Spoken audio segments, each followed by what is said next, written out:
Good afternoon, everyone. I'm here to talk about, actually, we're on the wrong side. I'm here to talk about community engagement innovation in a rural setting. Um, anyway, this is my 8-minute presentation and for the conference. And then, of course, I'll be able to answer questions there as well. So what we're talking about is community engagement innovation in a rural setting. This is the process we use in our capstone to help our students engage with the community, with the university, with their classmates. We talk about student engagement, and a lot of times when we're talking about student engagement, we're just talking about the engagement between the faculty and the student. But when we're talking about engagement in this context, we really need to look at it in a bigger picture. The engagement between the faculty and the student, and the students and the students, and the faculty in the class, and the faculty in the class with the university and the community, and being able to get out into the community and serve and use the skills that we're learning. The vehicle for this is our 498 College of Business capstone. So each student who takes this course actually learns business policy and strategy, core concepts, but they also complete a live consulting engagement with a community partner. So this is usually the final course a student takes before graduation. And really what we're doing here is we're crossing the line between education and career. So being able to take the principles that the students have learned over the last 4 years, 2+ years in the business school, and then apply them to solve real problems. I developed this program at EOU, but I was part of the team that developed a similar program at Portland State University, and I did develop a program like this at Concordia too. So there's a lot of history and key learnings behind this. It didn't just happen overnight, it kind of evolved. Here's what the course outcomes look like and assignments. You can see that there's a basic strategy course with the strategy concept, quizzes, chapter analysis or case article analysis and some other tools like that. But then one of the large deliverables on this is the consulting engagement, a full 20% of the final grade. So here are just a couple of samples of the projects we worked on. This one was for the state of Oregon. We were looking at biomass fuel generation from extra fuel, extra wood that was being generated by the Forest Service with the goal of reducing the emissions for a PGE plant in the Boardman area here in Oregon. We looked at workforce housing. We have several growth areas in the eastern area where there's the workforce is growing, but the supply of workforce housing is not. So we explored the circumstances and reasons behind that. The Eastern Oregon University, the university itself had a couple of projects. One, they wanted to look at putting in a turf field for the football team. And secondly, wanted to look at putting in a field house to attract outside events and to do regional economic development. And both those projects were approved, by the way. The field turf has already been installed. Field house is being built as we speak. We looked at the Buffalo Peak Golf Course. This is a golf course in the city of Union, in Union County. And it's really a gray water, it's a golf course, municipal golf course, but it's also a gray water treatment facility for the water purification system. And so we're looking at other ways we could monetize it and try and offset the cost, but also use it as a source of economic development. We looked at Boise Cascade, and that plant they had in Northeast Oregon, how they're retooling it to use the lumber that's available. It used to be that we had lots of old growth timber we could work with in Oregon, but not so much anymore. So they've had to retool to use the material that's available, and that material comes from a longer distance. So at what point does it still make economic sense? We work with a company called Skipline. Skipline does road striping machines, or the controllers for road striping machines. We've done 2 or 3 projects for this company. Actually the CEO is one of our students. So our CEO actually went through this program as well. But we looked at the market dynamics and strategy, size of the market, competitors. We looked at a transformation from their traditional business to a, kind of a cloud computing model. And then we looked at what it would take to do a zero carbon offset model, both for Skipline and for their clients. Their primary clients are the Department of Transportation in each state. So that was really an interesting and challenging project. Oh, and another example, Nicole Lewis, who's a country music star, has been in some movies, done a lot of recording, but the whole music industry is changing. Right now, it's predominantly streaming. And so artists have to figure out how to thrive in that new environment. So we looked at the environment, looked at where the growth was occurring and how she could position herself to take advantage of the new realities in that industry. By the way, the recording for that was done with a pub talk, one of the things we do with the Entrepreneurship Club. So that's available to live stream if anybody would like to see that. If we look at the projects from the university, experiential learning has been a big focus over the last 5 years or so.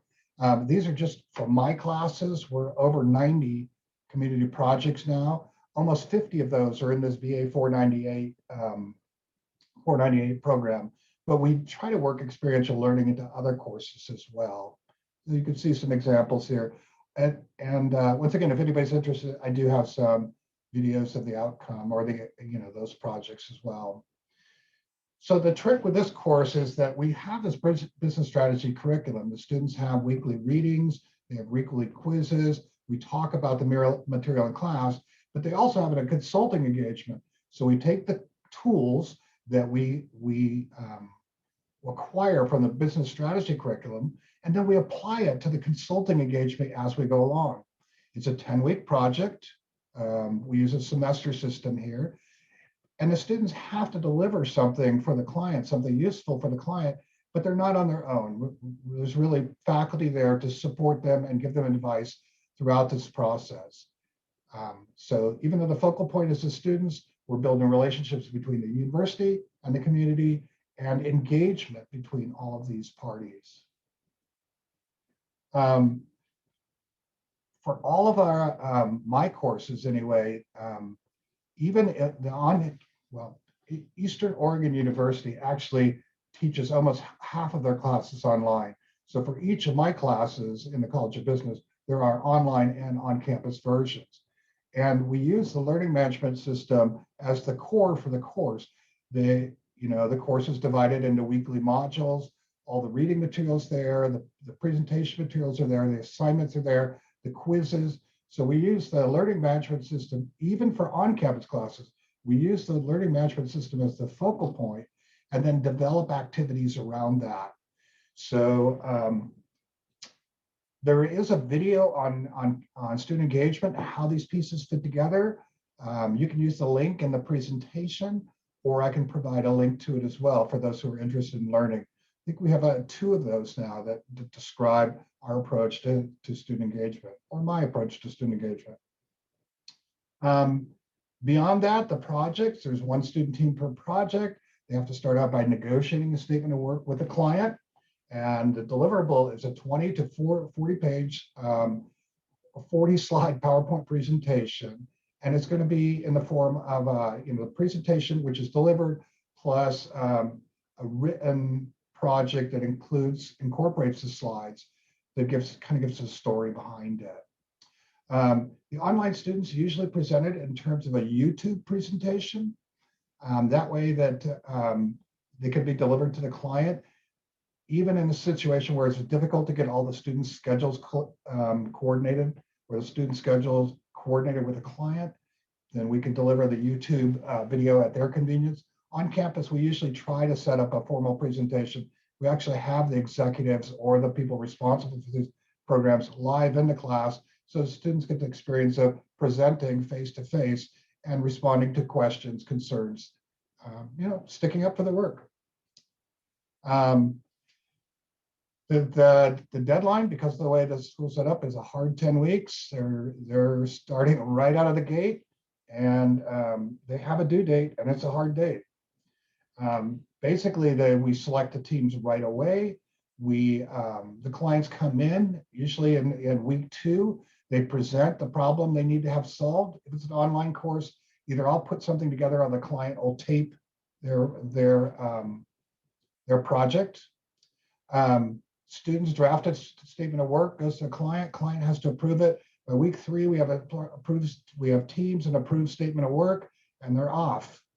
As you can imagine, students quickly discover that they've got a deadline that's due, they've got deliverables, but they have incomplete info. This is real world, so there's incomplete information. Clients don't return your call. Teammates are hard to reach. Even though we do our best to set up weekly calls and give them the structure they need to be successful, but a lot of students start out pretty nervous. We've got a picture of the deer in the headlights. That's kind of the feeling I get sometimes. So students are nervous and they work through it with my support and the support of the client. By about week 8, they start to settle in and say, you know what, I can do this. This is gonna work. And by week 10, they deliver that project and you could just see the pride, right? You can see the feeling of success, and the clients are usually usually almost always very grateful as well. For the information that's presented. So it really is a win-win and a learning experience for the students, but a real world learning experience that produces tangible results. In terms of putting them together, the thing that happens behind the scenes is there's a lot of extra work on my part, which is maybe why, maybe in some places they may not do exactly this process, but it really requires me to make sure we have projects to work on. So I have to do networking, relationships. I have to let people know that we're available and what kind of projects we can work on. Then I need to meet with the clients and understand their challenges. What are the problems that they're trying to solve? Sometimes we'll end up working on stuff, the client has issues they didn't even know they had, like Boise Cascade, invest in the community here. And they wanted a sense for how well that's doing. Are people aware of Boise Cascade? What do they think? Are there other ways they could be investing that money? So we put together a project around that. But they might not have even known how to ask me those questions. But by engaging with a client and going through a process of discovery, we're able to come up with projects that we can use information, in the College of Business to solve. So that's what I mean by identify and frame the project. One of the critical pieces here is to set expectations. The client needs to understand that what they're going to get is something valuable and useful. But this is not like a McKinsey consulting engagement that you spend a lot of money on. These are undergraduate business students that are going to complete this project with my help. So the projects will be a little less polished, but they all will be well thought out and useful. The other issue here is that there's a sales cycle involved. So from the time I engage with a customer to the time we actually have a project can be months, which means we have to start working with a client well in advance, and we have to make sure we have a constant pipeline of projects that we can use in this process. So the end result is this idea of student engagement, community enrichment, and experiential learning all kind of rolled together in one in this capstone program. The student feedback has been, overwhelmingly positive. The client feedback has been positive as well. We're giving value to the communities we serve, providing value for the students' real-world learning experience, and providing value for the university as well. So all in all, it's been a very successful program for us, and one that we'd like to expand again in the future. And of course, as I mentioned earlier, we're doing experiential learning in our classes. So like this term in 464 business promotion, we have 5 clients that we're actually doing promotional plans for.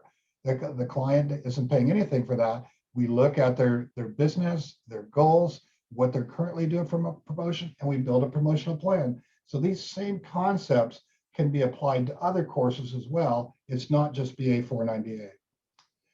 So that's what I have for you. I'd be happy to answer any questions you might have. Thank you so much for the opportunity to share.